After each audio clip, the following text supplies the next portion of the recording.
Namaste and welcome to the Festival of Bharat. My name is Kamal Madi Shetty and you're tuned into season 4 of the Festival of Bharat.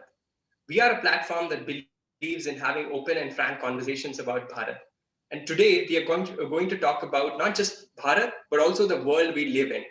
2020 has been a tumultuous year, not just because of the pandemic, but also in the field of geopolitics. We have seen an intensification of rivalry between the United States and China.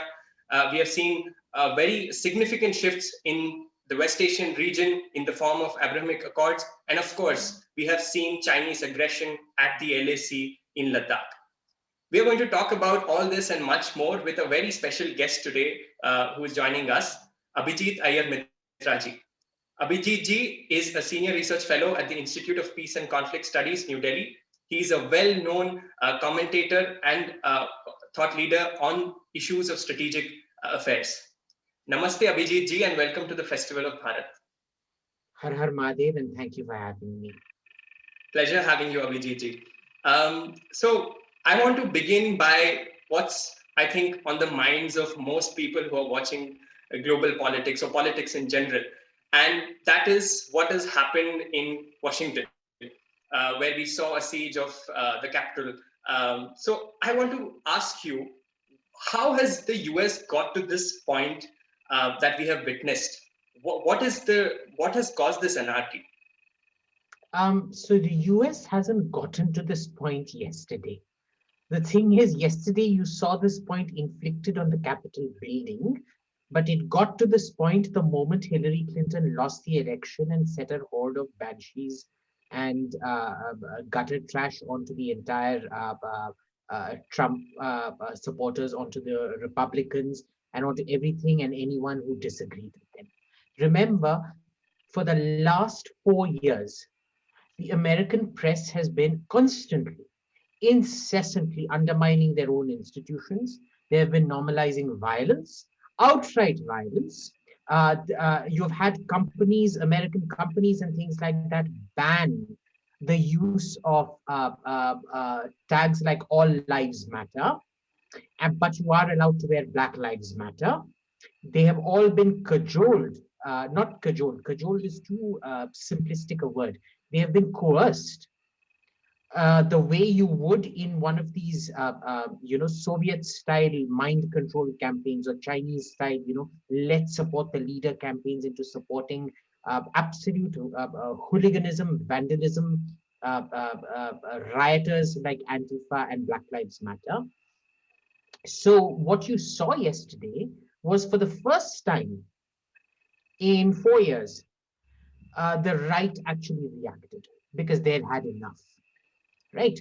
And the sad part of it, of course, is that because the right is the party of law, wherever you go, the right is always for the status quo, pretty much, right?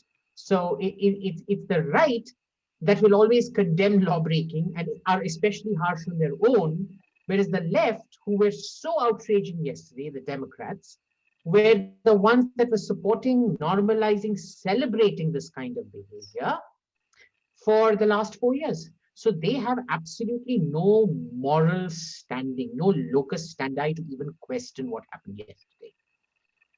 Now, extrapolate this to India. Uh, Again, what you see here is that these were all the same methods that the Indian left celebrated, right? Be it blockading of roads, be it trying to storm the capital, be it trying to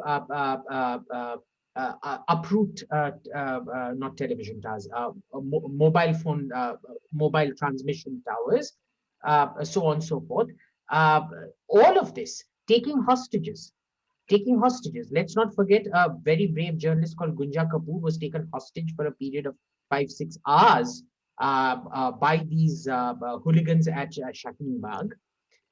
You've had people like Sharjeel Imam call for a so for me the free speech standard is the US Brandenburg Law, which is there has to be a specific threat against a specific target, and he met those criteria. Specific threat, Chakka Jam, against a specific target, the Northeast or the Siliguri Chicken's Neck, And this is sort of a consistent pattern with these people, that they keep normalizing violence when they're in power. They don't realize that, it's been 200 years since we saw lynch mobs like this, ever since industrialization set in. I don't think these people realize that lynch mobs that are turned against other people will also ultimately turn against you. Absolutely. I think there's so much of hypocrisy around, I mean, both in the US and in India. Can you tell us about some of the statements that some of these politicians made glorifying or, in a way, defending violence when we saw things, I mean, the kind of violence that followed BLM protests? So remember, like, I'm not going to do a whole, I'll leave that to meme makers and YouTube video makers and things like that. But if you remember this guy, Governor Cuomo's brother, who runs his own program on CNN, when BLM were going around burning, he said, we shouldn't be condemning them for burning. We should ask ourselves what has pushed them to this point that they are burning cities down. And this is, of course, what people in India have been saying. All these D and C grade Bollywood starlets, who you know how they have to earn their living, because obviously their film income doesn't really cover their expenses. What were they saying? That when somebody comes and occupies an entire section of a main arterial highway, this is peaceful protest. Mind you, though Shaheen Bagh, what happened at Shaheen Bagh, it started off with riots, it started off with violence by the Jamia students, then it morphed into a more acceptable face, and it ended the way it started, with violence. Right? But in all of this, it also shows you how incompetent governments are, or how weak they feel when a public narrative has been set. And this is the real danger, is the way the left sets the public narrative. Right. Indeed. Abhijit ji, I want to, go back to the US again.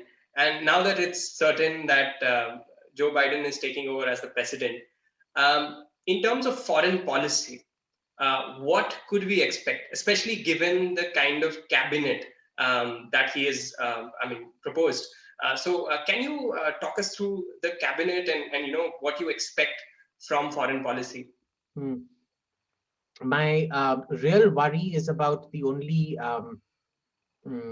alleged Indian in the cabinet, the vice president,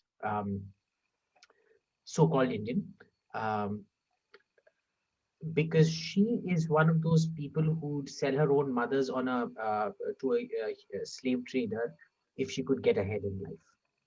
Okay, that's both a positive and that's a negative, because India may not be able to afford her price, so she might,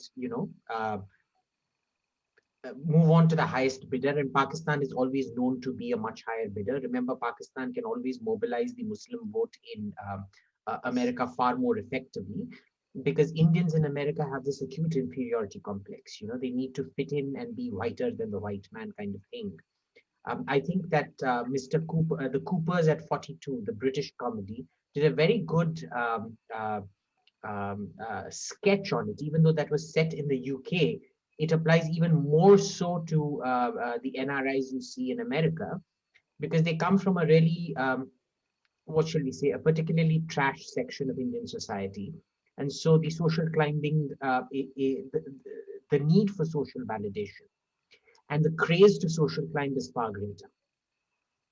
So what happens out here is that the Indian community in America is highly fickle. We can't count on them.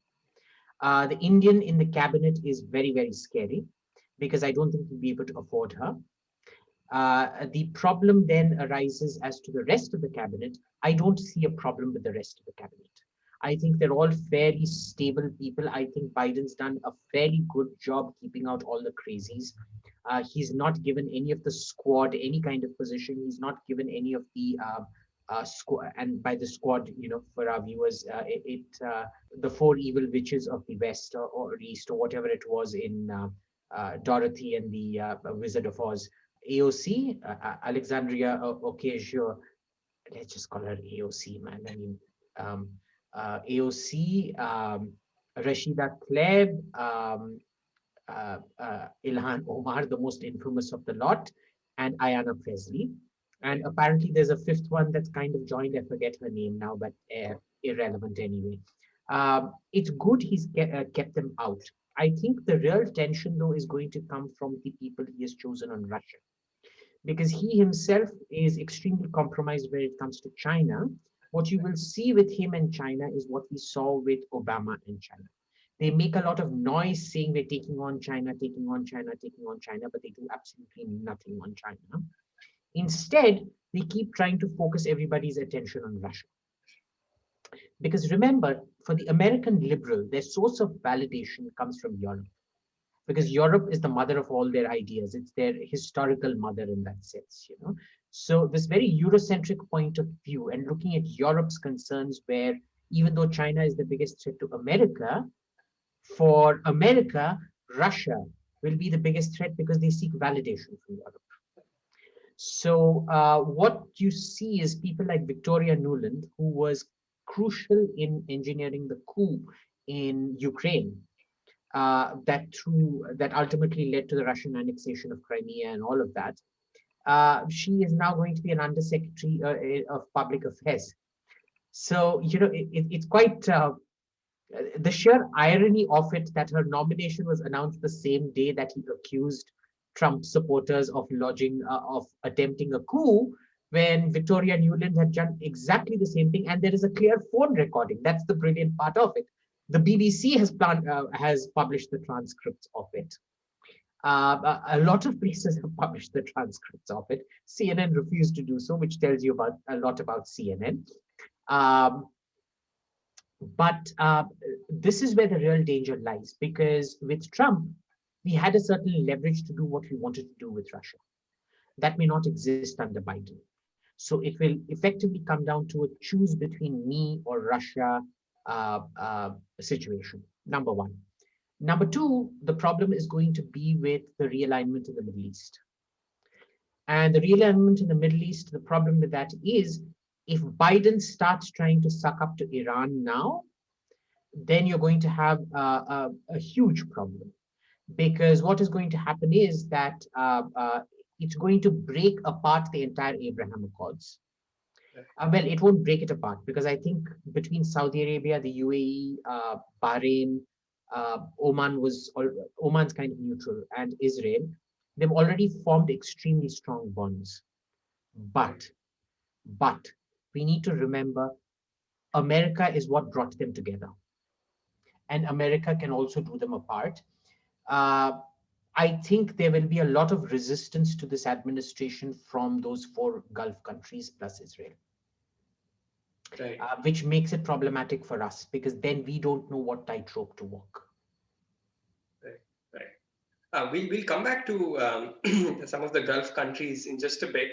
But staying on Biden and China, I mean, I think in many ways, a lot of people want to understand how is Biden going to approach China, and not just China, but also the Indo-Pacific region in general, be it Japan, South Korea, Taiwan. There's so much, I mean, at least in some quarters, there is some anxiety in Taiwan about which way Biden is going to swing. And of course, the other countries in the region, ASEAN, and where India fits into all of this. So how do you look at Biden's approach to China and the Indo-Pacific region in general? Let me give you the easy answer first, which is where India fits into this nowhere. We're kind of irrelevant in the global scheme of things, despite our self-delusions to the contrary. So we won't fit anywhere anyhow, right? We're kind of irrelevant even, 30, 40 years after our economic liberalization happened. We're nowhere near being the global power that we should be. Because, you know, if reproduction rates are what makes you a global power, then Bangladesh and Indonesia should have been way ahead of Israel. But, you know, Israel with just 7 million is always taken a lot more seriously than Bangladesh or Indonesia with what, 160 to 250 million in population. So India is irrelevant. Let's get to Biden. Biden's policy is going to be exactly what George Bush Jr., Bill Clinton, uh, George Bush Jr., and Obama's policies on China were. They are constantly going to try to engage with China.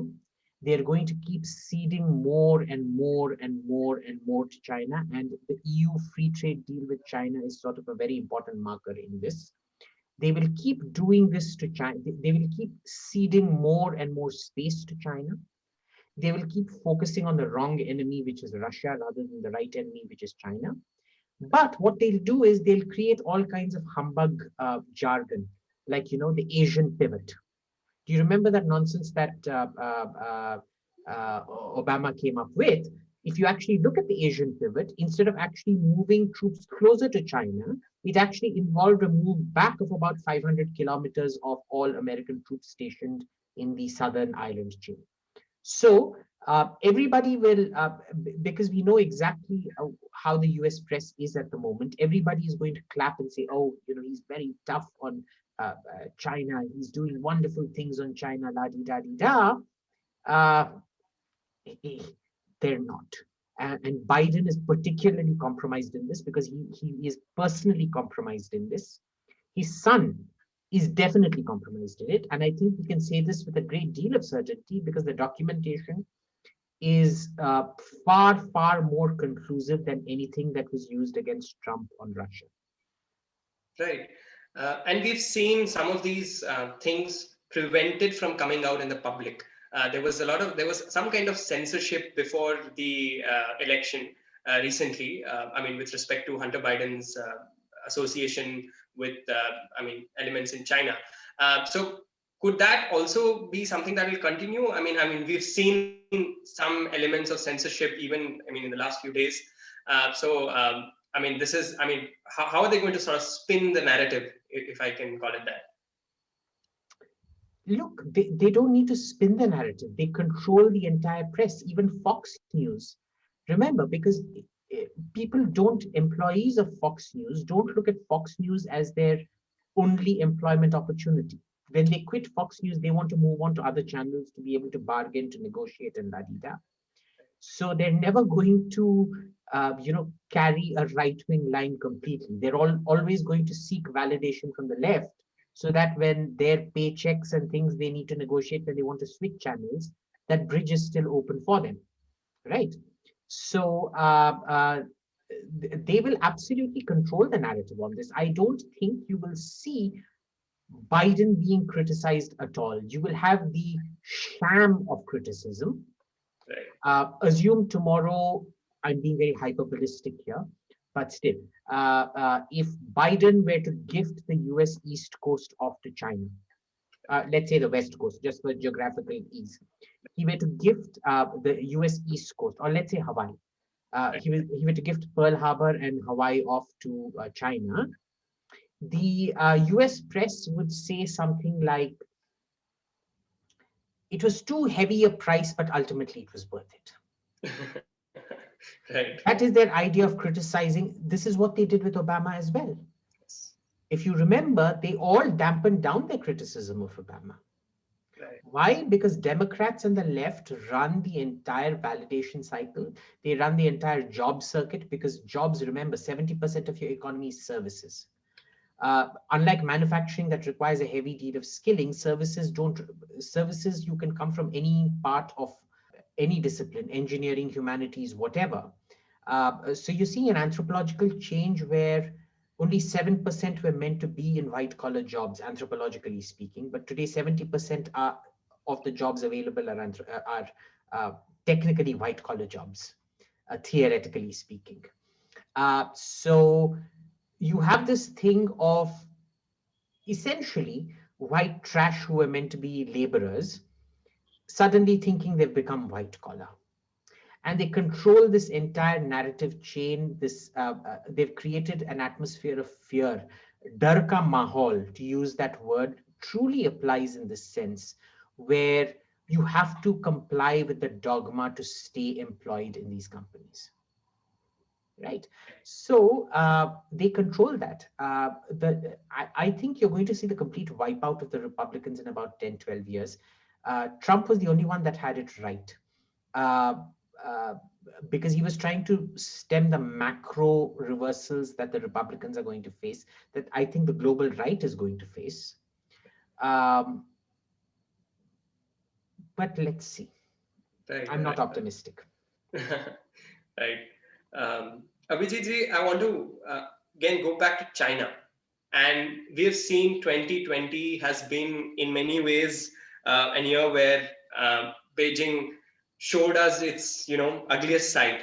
Uh, all sorts of things, right? We've seen that what's happened at the LAC. We've seen their wolf warrior diplomacy, the whole cover up around COVID-19, intimidation of Australia, and I think a whole bunch of other countries.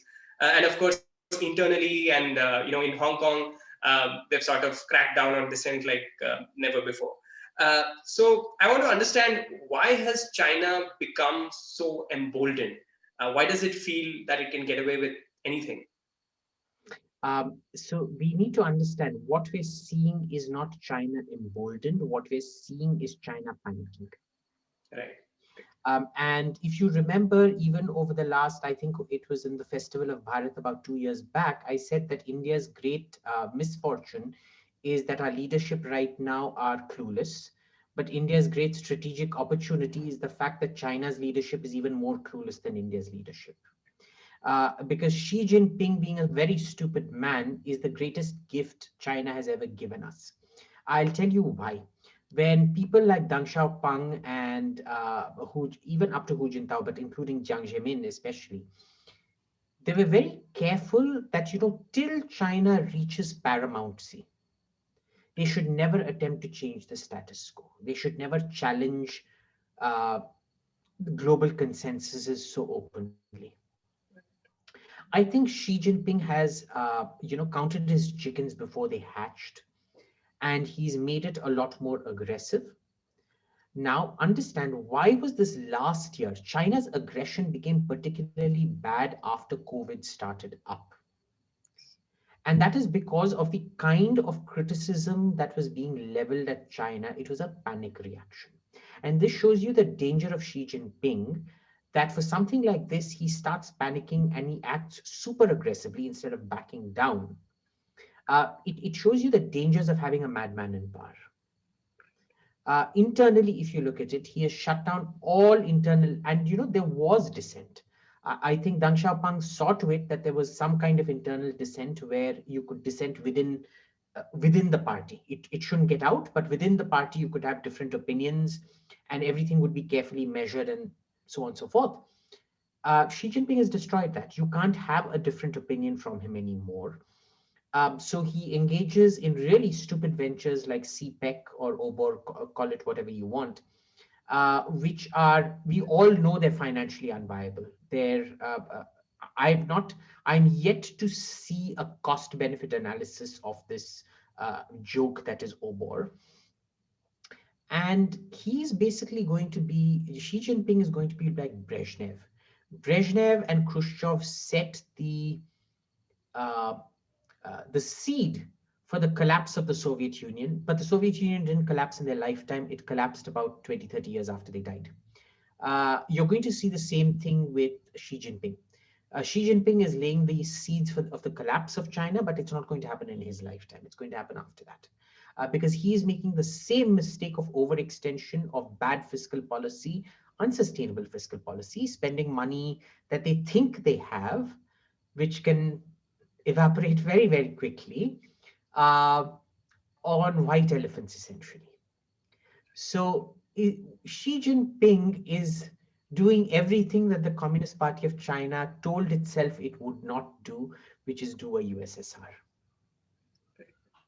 I think even on the commercial, I mean, business front, we've seen what's happening to Jack Ma and his company, and I know would also not bode very well for the things that have actually helped China to get where it is. I mean, in terms of economic growth, in terms of innovation, he's directly going against that. Do you think that will also sort of slow down some of at least the economic progress that China has been having for last few decades? Look, the economic progress has already sort of plateaued, and I'll tell you why. They're stuck in a middle income trap now. if you look at the huge increases in income you saw, look how they've been stuck at that same sort of $9,000-$10,000 mark for quite some time now, right? Why is that happening? Because when you transition from a manufacturing economy into the information age, a manufacturing economy requires a very strong state because industrialization is one of the most disruptive processes, anthropologically speaking. It's one of the most disruptive processes. When you transition to the information age, the state needs to take a back seat and the citizens take the foreground.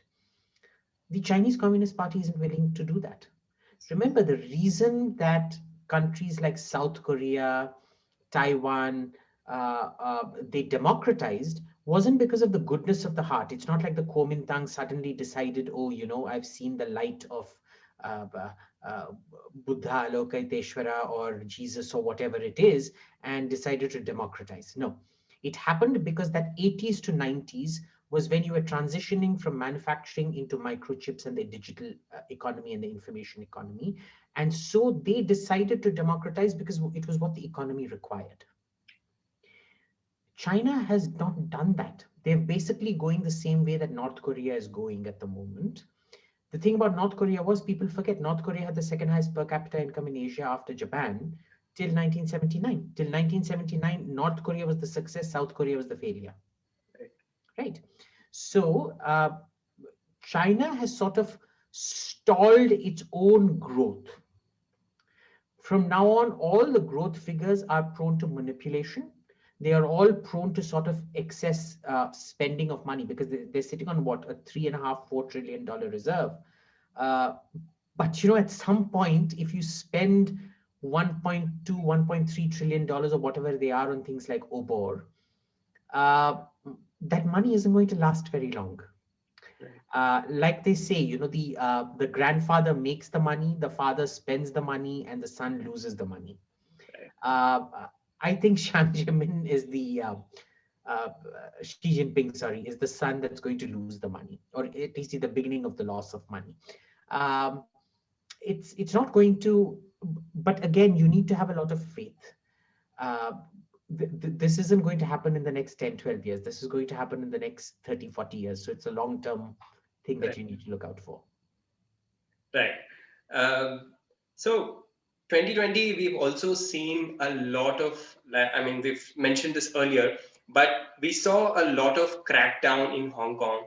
We've seen, a lot of talk about what's happening in Xinjiang. And of course, we know about Tibet very well here in India.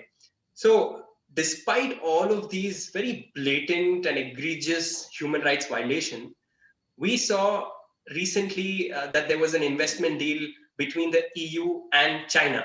And I emphasize, the human rights violations because EU is one geopolitical entity that harps on about human rights all the time. So what happened to all of these Western values or European values when the EU sat down and concluded this deal? Look, the Roman statue, or is it a Greek statue of Europa, is of a very pretty woman.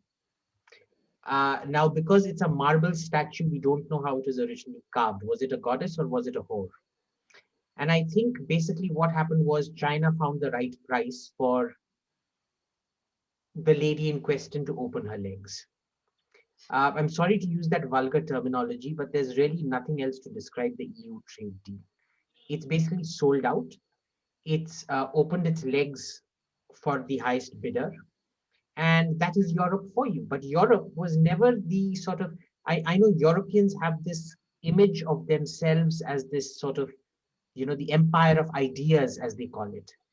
As it turns out, Europe is just a very high-priced prostitute. But what does Europe want? Europe desperately wants money. Right. Europe wants money because their social engineering schemes backfired on them. The euro has backfired on them because Margaret Thatcher was very accurate when she said that Europe was too diverse for the economies of so many different countries to sort of rationalize and equalize. Right. She said it was impossible. We now realize that it was because we allowed ourselves to get carried away. It may have still been possible had the original EU of what was it, 12 member states or whatever held on, that would have still been possible, I believe. Difficult, but possible. But then they made the mistake of overexpansion. Right. So the first major flaw was the overexpansion. The second flaw then was this whole policy of allowing refugees and things in, which just destroyed the social cohesion out there. So you first screw up the economic grand plan, then you screw up the social grand plan, that when your own your social integration of Europe has not yet happened. You then bring in another wave of much more difficult refugees who are almost impossible to integrate into society. Why? Because they come from third world countries. In third world countries, what is the definition of a third world country? It's where the state does not have a monopoly of violence. So people tend to be violent, because if you come and hit me, the police isn't going to come arrest them. You have to go hit this guy back. Whereas in a first world country, by definition, your instant reaction is to go to the police. So you're seeing things like this of a third world country suddenly move en masse to a first world country. And this is when you hadn't even finished integrating member states like Greece entirely, socially speaking. You hadn't integrated them. Then you moved on to places like Poland and all of that, because to use an Americanism, they drank their own Kool-Aid. They didn't understand the cold, calculating genius, and the EU in its original form was genius. And why was the EU formed? Let's not forget that. It was the coal and steel community that was formed originally, because that was the core of war making. And after World War II, countries that were not Germany wanted Germany contained. And Germany wanted rehabilitation. So when you have a coal and steel community, it both rehabilitates Germany and it contains Germany, right? That was the genius of the EU. They forgot the initial lessons. They forgot their first principles. They lost sight of what the core values were. They got taken in by all their propaganda. Now, propaganda is very good when you're feeding it to the other side, but when you start, this is like those Hindi movies. You can put the dysentery pills into other people's food, but then when you eat your own dysentery pill-laden food, then you're in serious trouble. That's what's happened with the EU. Right. Very fascinating insights, Abhijit. I want to shift focus a little bit and talk about the West Asian region. Now, we have seen the very historic Abrahamic Accords last year. Of course, several Arab countries had relations with Israel even before, but this was out in the open now, and there was an acknowledgement of it. There was establishment of diplomatic ties, which is in many ways significant. So how do you see the changes that have happened in West Asia? And we've spoken about how Biden's ascent to the president's office might change some of those things. So how do you see the dynamics playing out in this region, and where does it leave each of the different players, be it Iran, Turkey, and of course even India? If there are any implications for India as well. So the thing here is, where did this whole thing about Iran start? When did Iran become enemy number one? And that happens with Khomeini's so-called Islamic revolution, right? He didn't want it to be a sort of Shia revolution, so he called it Islamic revolution. And then he started encouraging revolutions all across the region. And that was something none of these other countries were willing to tolerate, because it was essentially a Shia power grab in the name of an Islamic. It was a Shia revolution disguised as an Islamic revolution. It saw its fruition both in Iraq after that misguided invasion of Iraq, but much earlier in Lebanon, where even though, as per their denominational system, the Sunnis and the Christians really controlled power, and the Shias got shafted, even though they're possibly in an absolute majority in Lebanon. Today, Hezbollah de facto controls Lebanon. Between Hezbollah and Aman, the two Shia parties, they effectively control Lebanon. There is nothing you can do without Shia approval or Iran's approval, technically, in Lebanon anymore. So, and that this also applies to large parts of Iraq, by the way. So, what you see is what Trump pulled off, and I think this is why the policy community hates Trump so much, is that in much the same way that Arnab Goswami has proven that journalists are incidental to running a news channel, Trump has proven that policy experts are completely incidental to running a global peace or global politics. Right. Because every single expert, if you had asked them 4 years back, there is John Kerry on record saying this, forget about a peace between the Arab states and Israel that does not include the Palestinians. Right. And what has Trump done? He has bypassed the Palestinians not on one or two, but how many? Morocco, Sudan that was housing Osama bin Laden, mind you, that got struck for housing Osama bin Laden. So Morocco, Sudan, Bahrain, UAE, effectively Saudi Arabia as well. The Saudis will never do it openly, but we all know the Saudis are the glue that's holding the whole thing together. And you're going to see another 3, 4 more Arab states also join this thing. So what you're seeing here is a sort of realignment where we are being told again and again, the Shia threat has now grown beyond tolerance. We are not going to accept a nuclear Iran, full stop. I don't think Biden gets it. Now, the problem with this is I've seen a lot of intellectual chicanery about this. I've challenged a lot of these so-called experts on why is it that if Iran is so committed to peace, to not going nuclear, why is it that it is continuing its long-range ballistic missile program? Now, anybody who's worked in arms control can tell you long-range ballistic missiles are highly, highly inaccurate. Right. They need a nuclear warhead in order for them to be useful. Right? Conventionally, I mean, if you're a first world country, you can probably master the technique of pinpoint precision at 12,000 kilometers with a re-entry speed of Mach 30 to 40 times the speed of sound. But Iran is not one of those countries. So it is fundamentally going to be an inaccurate ballistic missile. Why do they need that? And the standard answer is, oh, we're looking into it. If you actually go through my timeline on Twitter, you will see there are a lot of people who have replied saying we're looking into it. And 4 years down the line, I'm still waiting for the fact, have they looked into it? They have not. Well, they do, but they're just being intellectually dishonest. Right. So what you're seeing now is the Sunni bloc very clearly coming together.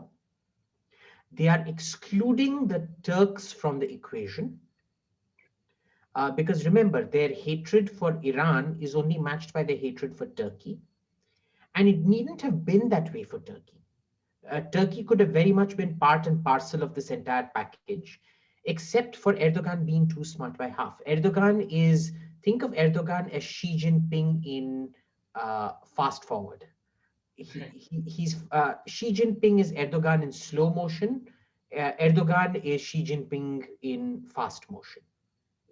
They're very similar that way. So Erdogan is one of those people. If you remember when Erdogan came to power first, everybody was praising his sort of zero enemies, zero friction policy, it was called.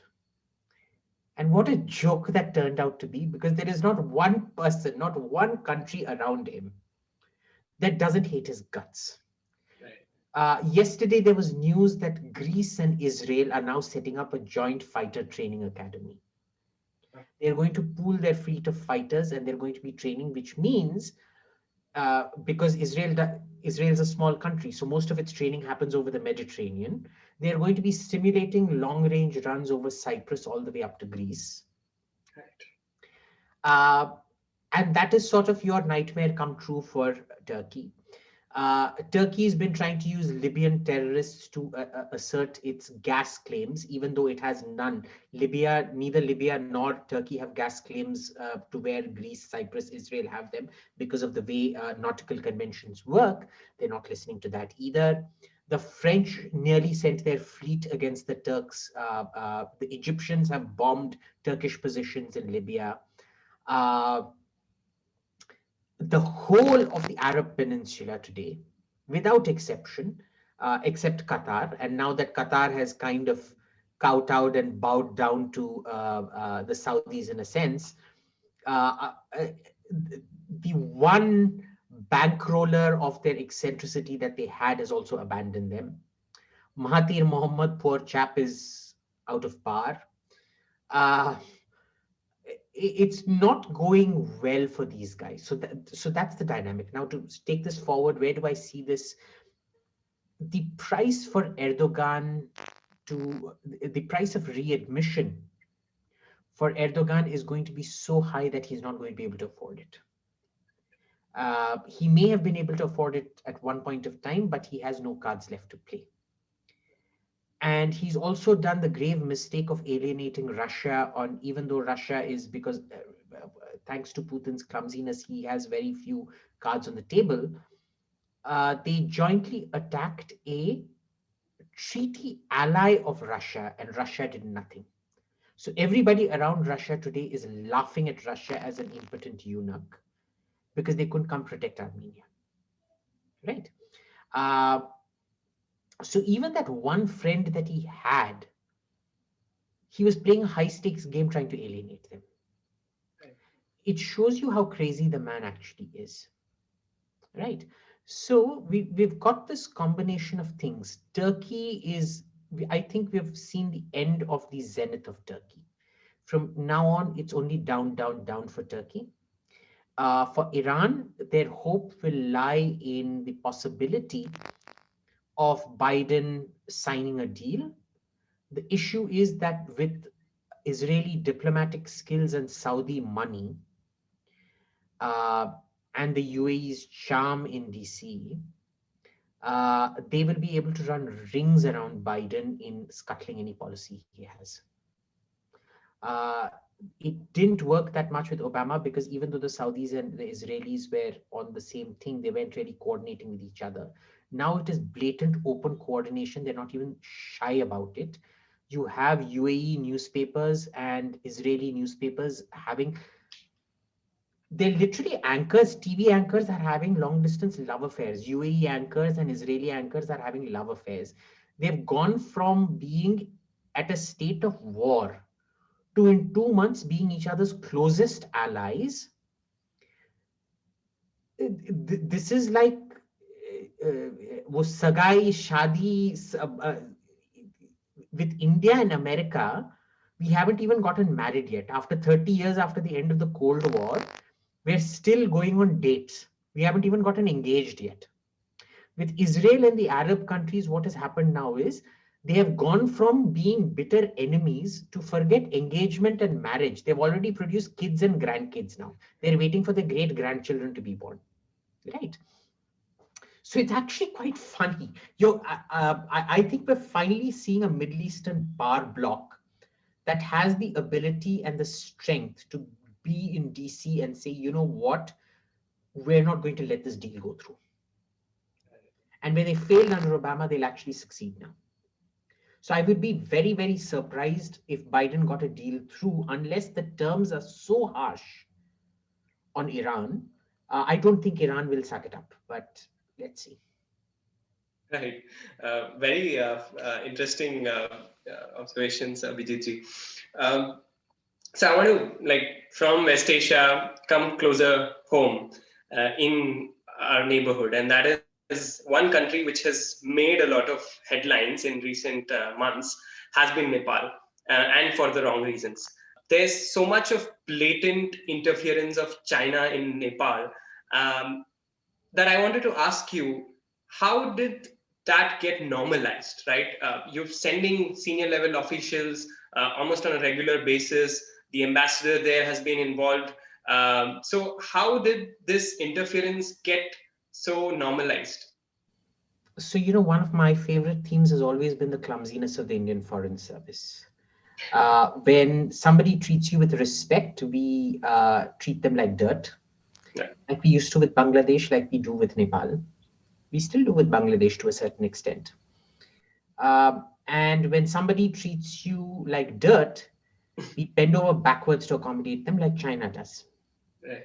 Uh, so, and a simple example of this is the fact that after the Galwan episode, where 20 of our troops were killed, your foreign minister, who is from the foreign service himself, didn't even have the guts to say China, right? So what happens here is that in Nepal, this has been building up for a long time. But remember, ultimately, the salvation lies with the Nepalese people themselves. The only people that have managed to deal with China very smartly have been the Burmese. They have no compunctions about kicking out the Chinese en masse when they decide to, stripping it of all its projects and kicking it out. And there's nothing China can realistically do. If you want to learn how to deal with China, the one country that has mastered it more than anybody, more than America, more than Russia, more than anybody else, it is Burma. Right? Now, with Nepal, I think it was their Prime Minister Koirala or somebody before him who said, we are surrounded by two dogs. The dog to the north doesn't bark, but it bites. The dog to the south keeps barking, but it never bites. Right? You combine this with what the former Mexican president Benito Juarez used to say, that Mexico's great tragedy is that it is so far from God and so close to the United States. Uh, it's like that. If you go to Nepal, they'll tell you Nepal's great tragedy is that it is so far from Shiva and so close to India. They think the Chinese come bearing gifts. They're very soon going to realize that this is going to be like the Trojan horse. They themselves will at some point, in spite of the clumsiness and stupidity of Indian diplomacy, they will at some point come begging to rescue them. Because to quote Jesus Christ, Lord, forgive them, for they know not what they know not what they do. They are soon going to realize what they do, and they are going to come begging us to rescue them. I think we should just let them go through it. Instead of being diffident, we should let them go through it. Second part of this is, how did this all come to pass? Indian clumsiness is only one part of it. The second part of it is the traditional thing between the Madesis and the hills folk. People don't, everybody thinks of Nepal as being Himalayan. It isn't. It's got plains, it's got the Tarai region, and then it's got hills. And those two have always been sort of set up against each other. Then you have the status quo forces that are the Congress versus the communist, all the splinter communist parties and things like that. And even within the splinter communist parties, if you remember, in India also we had this, the CPI and the CPIM. One was pro-Soviet Union, one was pro-People's Republic of China. You have the same thing. So it's the pro-People's Republic of China faction trying to get China involved the same way a lot of Nepalese try to get India involved on their side. So it's quite, at one level, it was very natural that this was going to happen. But that said, we shouldn't underestimate our own clumsiness in this regard. Right. Indeed. I think, speaking of another of our neighbors, which is usually in the headlines a lot, but if you look at least the last few months, Pakistan has relatively not made a lot of global headlines. I mean, it has made headlines mostly for internal reasons. So I want to understand, is Pakistan sort of finally under pressure because of either domestic, turmoil, political turmoil, or domestic economic weakness, or are there even some external factors like the FATF? What's going on in Pakistan? To be fair, I would say that I don't think Pakistan has found itself so isolated before. It had many cards to play, but remember, now that Biden and Kamala have won, the Islamist lobby in America is so strong they might still get another life. But for them to lose all their allies overnight Mahathir Mohamad is gone, and the new Malaysian government doesn't want to have much to do with Pakistan because they don't want to go down that same suicidal path of Mahathir Mohamad. Uh, Saudi Arabia now detests them. The UAE, my Pakistani friends in the UAE are telling me that life has become impossibly difficult for them.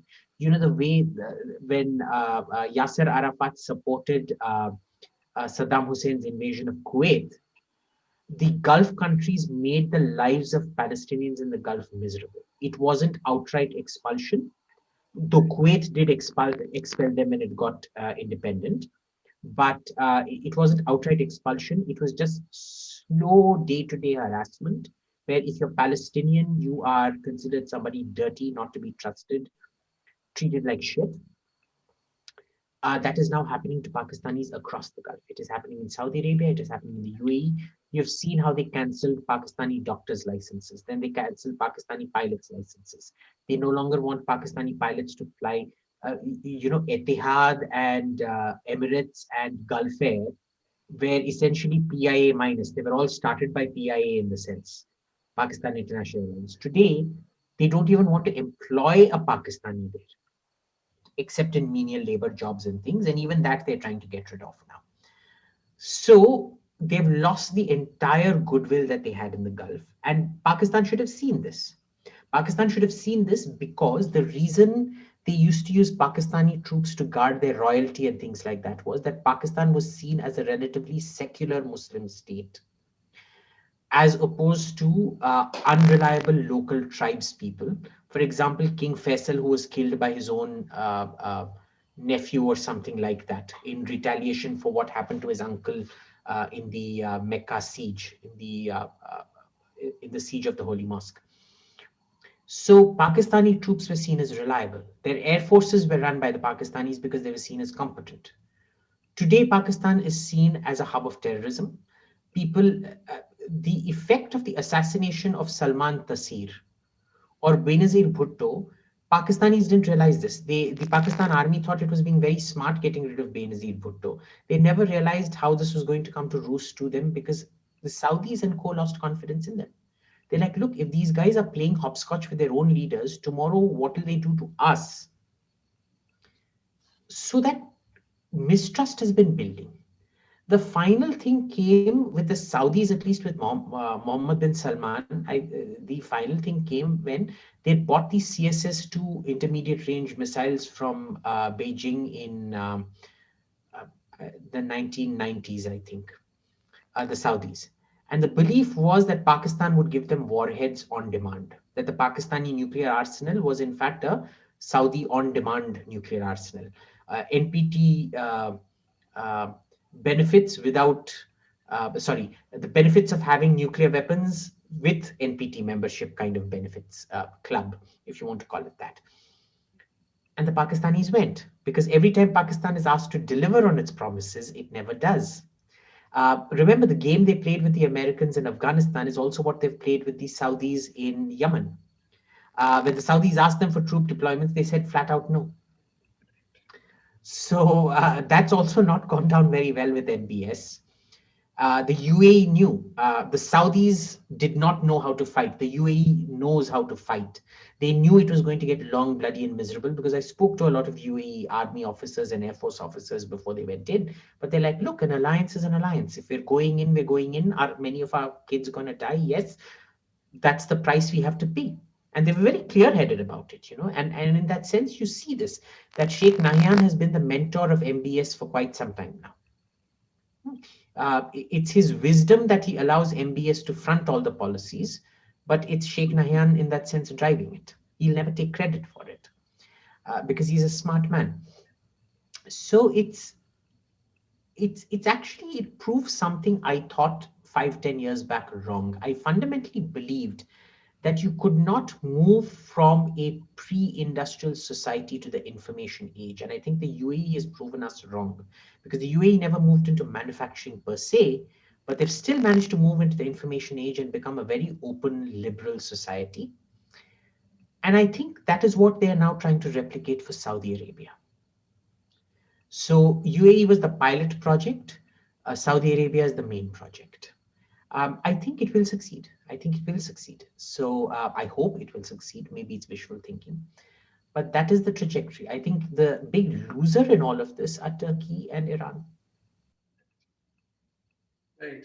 And talking about Pakistan, while it has certainly lost out on a lot of support globally, and the other things that you've mentioned, there's one thing that has been in the news recently, and that is there are dissidents from Pakistan. I mean Balochistan, to be particular. I mean, we've seen what happened with Karima Baloch in Canada. There was a journalist in Sweden who was killed, and I think in just a few days ago, we have seen. I think there was human rights activist Rahat Austin who was attacked by some Islamists. Now, of course, Islamists are out there in every country, but do you think Pakistan has that kind of covert capabilities to actually target, I mean, some of these very specific individuals? Yes and no. They've got enough crazies to go after specific individuals. Right. They've also got enough social support to see to it that the host countries don't investigate properly. So, for example, you remember the Kanishka investigation, how badly Canada botched it up because Khalistanis were too important a vote bank for them to investigate that bombing properly. And that's what we've seen again. In Sweden, they form quite an important vote bank as well. So you're seeing that in Sweden as well, that they're not really going to investigate things if and this is where Pakistan has succeeded, where India has failed. Pakistan manages to weaponize its communities abroad, whereas India manages to weaponize its communities abroad against itself. Because the loudest, shrillest voices you'll hear against India are NRIs. So there is that. But when we say it's the end of the road for Pakistan, sorry to bring it back to FATF, I don't think so, and I'll tell you why. The Pakistani feudal elite who control society, that is the so-called industrialists, the so-called military, and the so-called landowners, they're all the same families. They pretend to be different categories. They're all the same families intermarried into each other. The father will be a sugar farmer. The daughter will be the wife of the chief of army staff. The son-in-law will be a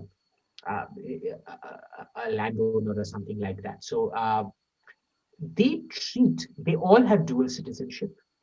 And they treat Pakistan as that sort of the same way we got rid of the Zamindari system. They treat it as the absentee landlord who wants to milk it for everything it's worth, but they're not interested in growing it for what it's worth.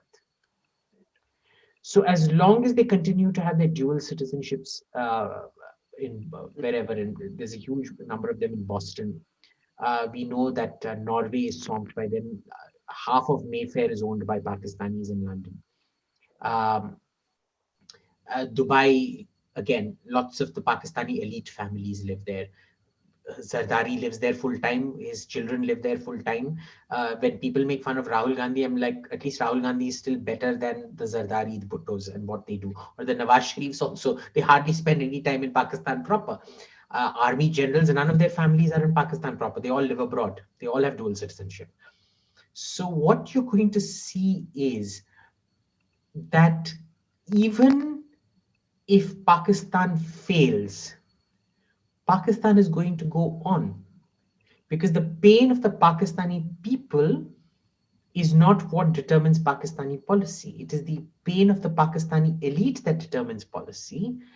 And how are these countries going to crack down? How is the UAE going to crack down on one of its highest disposable income groups? How is America going to crack down on its own citizens just because they have a dual passport without getting rid of the entire dual passport this thing? How is Britain going to do that, especially when Britain is one of the biggest stashing points of ill-gotten gains from Pakistan? So the elite will never feel pressured. So FATF sanctions, all of that, it's just an eyewash. It's a joke. You're hitting the wrong target. It's like going to the doctor saying, doctor, mere ko pili hai, I have jaundice.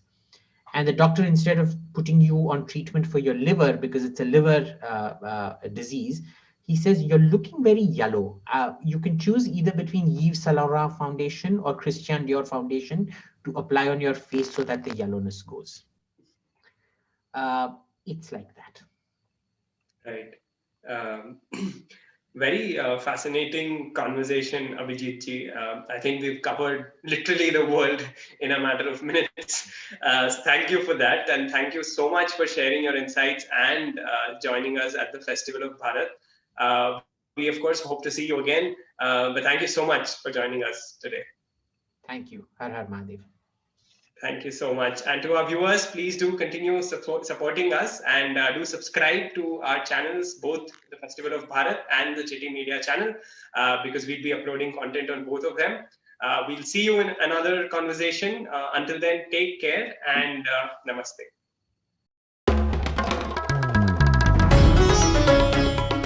Namaste. We hope you enjoyed this Citti Media content. Please remember to subscribe to us and switch on the notifications for this channel. For our other social media links, more content and to support our work, please visit citti.net. Dhanyavad. Namaskar.